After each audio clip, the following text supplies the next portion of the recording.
Okay, Let me perfect. just start off here. And then, so no, as we see the attendees come in, so welcome to everyone. Our speaker here is Andrew Dowton. He's a senior commercial account executive at Datadog. And this is truly an appropriate session given all of the transformation occurring in AI. So this session deals with AI transformation in the GxP manufacturing space. As we all know, AI is dramatically altering the traditional manufacturing paradigms.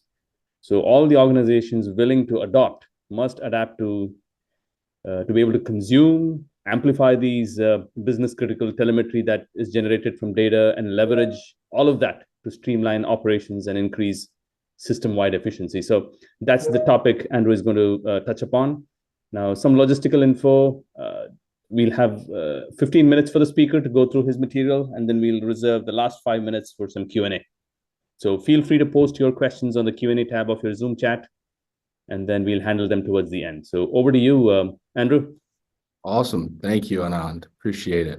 No problem. And actually, give me 1 sec.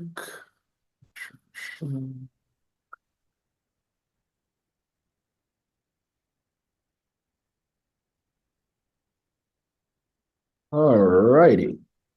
Just good on the slides here visually. Yep, we can see it. Perfect. So I can't really overstate how excited I am to sort of be on the outside looking in at really the beginnings of this revolutionary transformation in the pharmaceutical industry. I mean, everyone's leaning into AI. It's clear that pharma is as well, really as a catalyst for unprecedented change, exponential change, and really reshaping GxP manufacturing. As Anand said, I'm Andrew Dowton, Senior Account Executive at Datadog, coming up on 5 years. In my opinion, super lucky to be able to sell the Datadog product, help our customers solve their challenges related to observability, performance monitoring. And I've been really excited for this conference just because since my initial talks with Nagesh, Gitesh, and the XLM validation or continuous validation team, it became really clear that DevSecOps as a concept can definitely be used as a competitive advantage for AI and GxP manufacturing. In my opinion, in the same way that it was and continues to be so impactful for the engineering and IT world, similar kind of concept. There's a ton of data being generated, but difficult to potentially understand the relationships between that data and how to extract valuable insights from it. So high level DevSecOps, as the industry loves their acronym for lack of a better word, but the evolution of DevOps that really integrates security into the conversation from the get-go. In integrating security and operational excellence really throughout the software development lifecycle. And in my opinion, like I said, I really do see a similar competitive advantage there for differentiation, leveraging DevSecOps principles, making sure they're integrated with how you're leveraging AI in your GxP manufacturing. A lot of that we'll talk about is around as sort of a seamless orchestrator is how I like to think of it for validation of AI systems, making sure that, as I've said, security and operational concerns and thought processes are prevalent throughout the process. So a little bit of a peek behind the curtain. We'll take a look at DevSecOps in that space, engineering and IT, to kind of understand that competitive advantage, draw the parallel over to AI and GxP, and then wrap up with a quick sort of deep dive into one of the areas that Datadog, I would say that we're most involved in the life sciences industry right now. And I'm excited for continuing to dive into that. So we'll jump in. So before we fully jump in, quick story to start off. When I joined Datadog 5 years ago, this was the first book I read, The Phoenix Project. And entering with really entry-level knowledge of the space, I'm so glad that I read this book first, because what it did was walks through a fictional automotive parts company that's really struggling to stay competitive in the digital age. Delays, unplanned work, few resources, inefficient IT operations. And it walks through an IT manager who's thrust into the CIO role, very much so against his will, in a publicly traded company, and this eccentric board member who's coaching him through how to streamline his IT operations. Funnily enough, what he does is takes him to the actual physical manufacturing plant for their automotive goods. So I love the parallel to the manufacturing floor in GxP. And what he does is walks him through this analogy of how IT should really be like the most efficient manufacturing, warehouses, talking through his sort of three ways, as he calls it, which are really the three tenets of DevOps. Principles of flow, so always optimizing the flow of work throughout your system. Principles of feedback, making sure that you've established feedback loops and that they're quick and iterative. And then principles of continuous learning and experimentation. Again, like I said, really otherwise known as the three kind of core tenets of DevOps. And I'm glad I read that when I first got to Datadog, because it entrenched in me the importance of seeing things from the lens of the customer's biggest problem. For engineering and IT, when it comes to critical telemetry data, that problem is siloed data, volume of data, and 5 years at Datadog has forced me to de-buzzword, as I say it. So what I like to think of it is folks trying to play one song, but reading off different sheets of music. Because the reality is the critical IT telemetry generated by infrastructure supporting your applications, code running those applications, databases being queried, logs being thrown, orgs, in my opinion, and as we've seen at Datadog, that are quick to lean into DevSecOps or quick to adopt it if they haven't been leaning into it, those are the ones that are seeing themselves differentiate and create that gap and separation between themselves and their competition in the industry. Little bit of a double down on that point there, the source of these challenges. There's so many places that critical IT data is generated, and most of it's interrelated in one way or another. That's only becoming more and more true with increased use of AI. We've seen at Datadog the volume of critical data shoot through the roof in terms of workloads associated with LLMs and Gen AI-based workloads. And what we're focused on is giving visibility into the cost, availability, accuracy of those workloads. So I think you guys get the point here. There's a ton of data. A lot of it's critical. Depending on the org, it'll be critical to different people, but it's important. Now, what we've seen at Datadog, like I said, folks that lean into DevSecOps, they land themselves in good company. The other reason I want to show this slide is that number in the bottom left, which I'll circle back to. Basically, at Datadog, and this is my favorite part, one of my favorite stats, is we're reinvesting 28% of our annual revenue into R&D. Because like I said, I'll be the first person to admit that we are not a life sciences specific monitoring platform yet.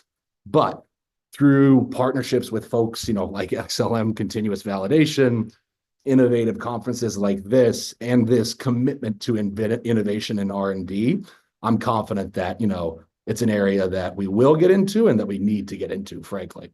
So we've established DevSecOps competitive edge for engineering and IT. Let's draw that parallel over to GxP manufacturing. So, as we went over, sort of DevSecOps principles really were derived from sound physical goods manufacturing principles.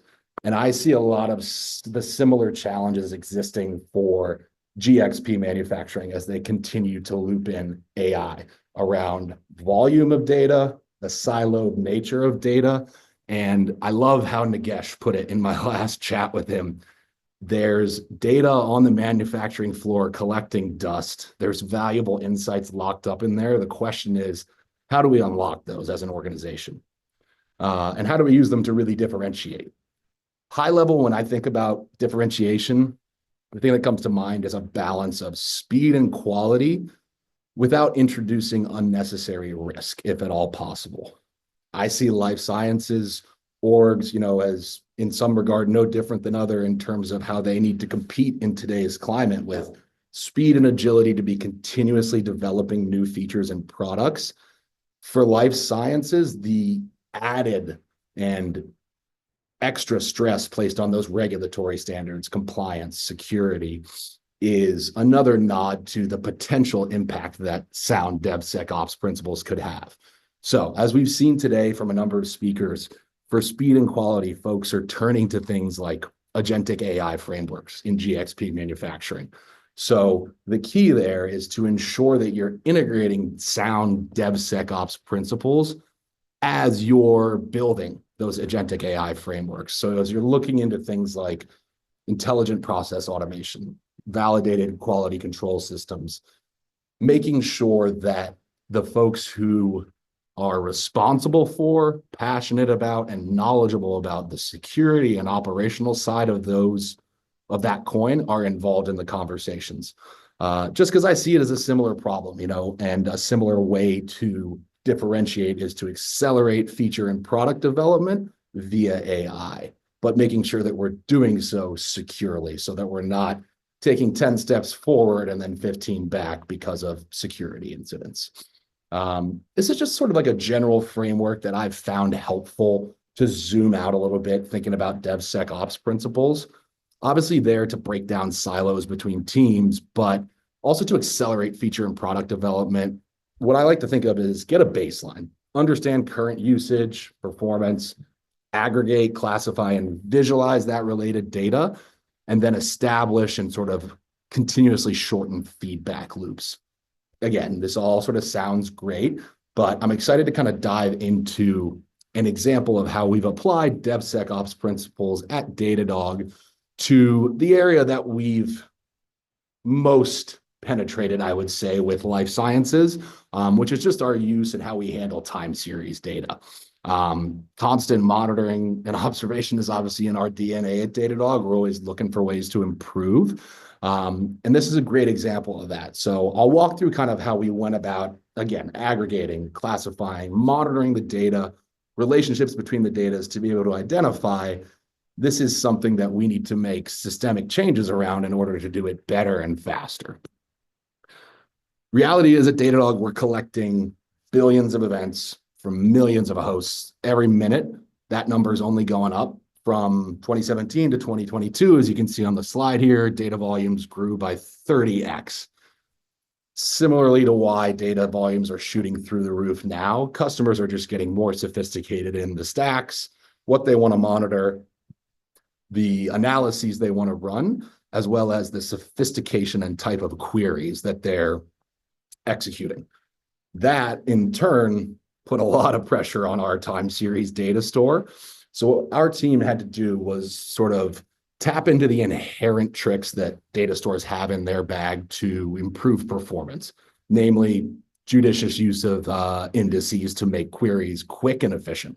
So the reality is the indexes that we put into place in 2016, by the time 2022 came around, were proving to be quite the performance bottleneck and a source of really increased maintenance for our team. So what we'll dive into next is sort of comparing performance and reliability across two generations of indexing services at Datadog.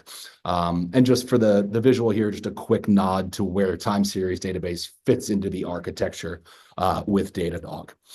So our original indexing service, again, problem being that we outgrew it. Reasons for that, it was heavily reliant on automatic index generation based on actually querying a log of a live system, which basically meant every time the system encountered any kind of slow or resource-intensive query, it's recording the info about that received query in a log, which then is periodically analyzed by a background process, which just means that it's heavily manual. And by the time we're running more and more data points through it, the performance impact was noticeable. In terms of design, it was heavily implemented in Go, read-heavy tables, sort of infrequently updated. Some of the challenges that were popping up for the team, we saw user-facing queries becoming way less predictable, leading to sort of timeouts as well as bad user experience on the front end, and operational toil in terms of metric queries was just getting to the point where our team didn't want to continue to handle it in that manual fashion. So we really had to rethink the way that we did index time series data at Datadog. Funnily enough, the new strategy we came up with was inspired really by the core data structure that sits behind search engines, which is sort of an inverted index, which associates every word in a document with document identifiers that contain the word. So you'll see sort of an example here on the slide of a real world example of an inverted index in a book term where it's referencing a page number. So this new design, what it required was basically rewriting the entire time series index service which gave us the opportunity to dive in and evaluate and reevaluate, I should say, the tech stack we were leveraging. Good thing, the new approach didn't require any metadata maintenance, so we were able to remove any SQLite dependencies that we had. And what we'd chosen for the database for the original implementation, RocksDB, ended up being a solid choice, so we stuck with that. Advantages of this next generation indexing service: simplified ingestion path, made it way less CPU intensive. Didn't need to do any index matching between queries because we knew that there was always a tag for every index. And also removed a lot of CPU intensive background jobs. And this is my favorite part, is that while Go was the language that, worked pretty well or worked well across most services at Datadog, it really wasn't the best fit for our most resource intensive use cases. So what we did is reach the point where basically ran an experiment between comparing performance differences between Rust and Go on two very CPU intensive operations. TLDR there is Rust was 3 times as fast. So we shifted over to Rust for the entire rewrite. And to sort of conclude and summarize the findings here, because of the changes we made, adapting basically a entirely different indexing strategy, making sure that queries are executing in a parallel fashion, making sure that we're taking advantage of larger nodes, more CPU cores, and then that rewrite from Go to Rust.